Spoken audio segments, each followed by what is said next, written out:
జీవితంలో మన జీవితాల్లో కూడా మనం పరిశీలించుకోవాల్సిన పని ఏంటంటే, ఆత్మ విషయమై మనం దీనత్వం కలిగి ఉన్నామా లేదా అని ఆలోచించాలి.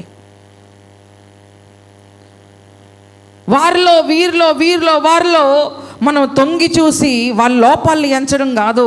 మొట్టమొదటిగా మనలో ఉన్న లోపాలేంటో మనం దాన్ని ఎంచి దాన్ని రికగ్నైజ్ చేయగలగాలి, దాన్ని గుర్తుపట్టగలగాలి. అప్పుడు దాన్ని సరి చేసుకునే మనసు మనకు వస్తుంది.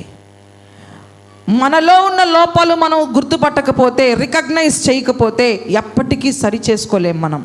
మనం ఎప్పటికీ ఎలా ఉంటామో తెలుసా? అందరికన్నా నేనే ది బెస్ట్ అనుకుంటా ఉంటాము. అందరికంటే నేనే చాలా సూపర్ అని అనుకుంటా ఉంటాము. ఏం సూపర్ అండి? ఆయన ఆత్మ సహాయము లేనిదే, ఆయన కృప లేనిదే మనం ఏది చేసినా అది ఫలభరితంగా ఉండదు.